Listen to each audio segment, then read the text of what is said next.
नमस्कार दोस्तों, स्वागत है आपका अपने YouTube चैनल पर। आज हम बात करने वाले हैं दोस्तों ग्राहक सेवा केंद्र यानी मिनी बैंक को कैसे खोलते हैं और इसके लिए ज़रूरी डॉक्यूमेंट्स की क्या आवश्यकता पड़ती है, कहां पर हमें आवेदन करना होता है और इससे मिलने वाला लाभ हम कितना कमा सकते हैं। इन सब के ऊपर हम दोस्तों इस वीडियो में बात करने वाले। अगर आप किसी गांव देहात या फिर कस्बे में भी रहते हैं तो आप बड़ी आसानी से दोस्तों किसी भी बैंक का मिनी बैंक खोल सकते हैं। पहले आप वीडियो को ध्यानपूर्वक समझिएगा और फिर आप समझ पाएंगे कि घर बैठे आप 15 से 20 या 20 से 30 हज़ार रुपये तक महीना कैसे कमा सकते हैं, क्योंकि मेरे परिवार में ये चल रहा है तो मुझे इसके बारे में ठीक ठाक जानकारी। तो एक एक करके दोस्तों समझने की कोशिश करते हैं इस वीडियो में। मिनी बैंक खोलने के लिए ज़रूरी बातें क्या क्या ध्यान रखनी है आपको दोस्तों। पहले तो आप ये समझिए, कम से कम आपकी उम्र 18 साल हो गई हो। आप अगर इसके लिए आवेदन कर रहे हैं और आप इंटरेस्टेड है मिनी बैंक खोलने के लिए तो आपकी उम्र कम से कम 18 साल तो हो गई हो।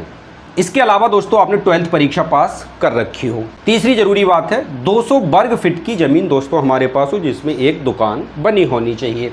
अगला है कंप्यूटर, प्रिंटर और इंटरनेट की व्यवस्था हमारे पास अच्छी होनी चाहिए। मतलब हमारे पास एक लैपटॉप होना चाहिए, एक प्रिंटर होना चाहिए और एक हमारे पास इंटरनेट की व्यवस्था बहुत अच्छी होनी चाहिए। तो ये दोनों चीज़ें बहुत आसान है। प्रिंटर आप 3000 रुपये से लेकर के आगे कितने तक का भी ले सकते हैं, लेकिन अगर आप प्रिंटर इसके लिए यूज करना चाहते हैं तो 7-8 हज़ार रुपये का प्रिंटर ठीक ठाक मिल जाता है। मीडियम लैपटॉप भी लेंगे तो दोस्तों 10-15 हज़ार रुपये का आपको ठीक ठाक लैपटॉप मिल जाएगा। और इंटरनेट की व्यवस्था अगर आपके पास मोबाइल वगैरह में इंटरनेट की व्यवस्था है या फिर आप केबल वगैरह वाईफाई वगैरह से चलाना चाहते हैं तो यहाँ पर ये सब कुछ आसानी से हो जाता है। इसके अलावा जब आप इसके लिए आवेदन करेंगे तो आपको एक फ़ोटो जाएगा, पैन कार्ड जाएगा, आधार कार्ड जाएगा, दुकान का पता जाएगा, दुकान के जो कागज़ होंगे वो आपके नाम है या फिर आपने रेंट पे लिए हुए हैं। इन सब चीज़ों की ज़रूरत दोस्तों आपको पड़ने वाली। ये वाली बात आपको अच्छे से समझ में आ गई होगी। अगला पॉइंट हम समझते हैं दोस्तों क्या क्या सुविधाएं हम देंगे ग्राहक के लिए जब हम अपना मिनी बैंक खोले लेंगे तो ये हम वही सुविधाएं देंगे जो बड़े बैंक अपने ग्राहकों को देते हैं। सबसे पहले तो हम खाता खोलने की सुविधा देते हैं ग्राहक के लिए।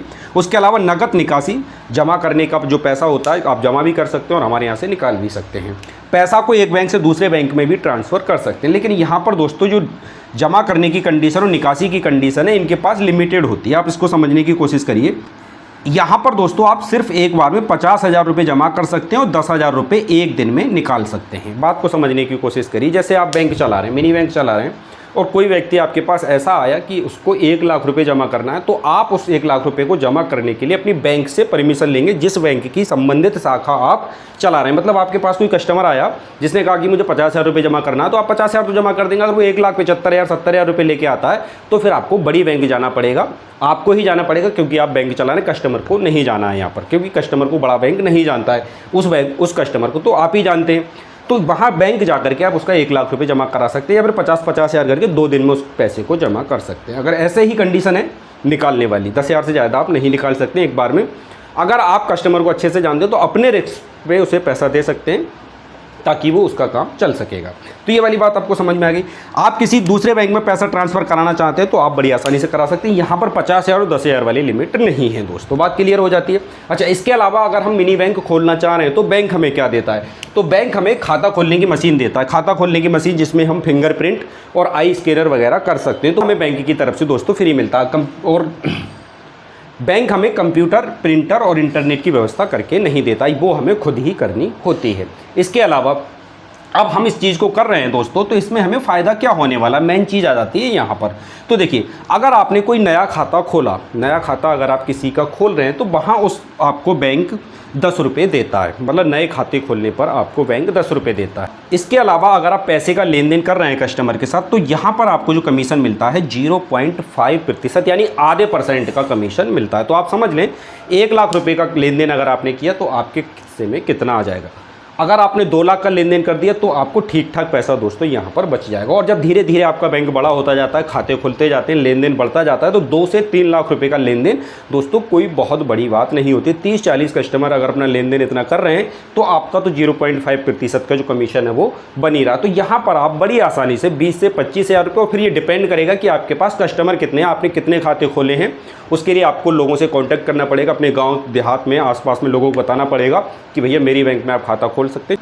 छोटा मोटा लेन देन के लिए आपको शहर नहीं जाना पड़ेगा, गांव में ही आपका काम चल जाएगा। आपको जानकर दोस्तों आश्चर्य होगा, भारत में 80 करोड़ लोगों के खाते हैं, लेकिन अफसोस की बात यह है कि 80% लोगों के पास अभी तक खाते नहीं है, बैंक खाते, है ना।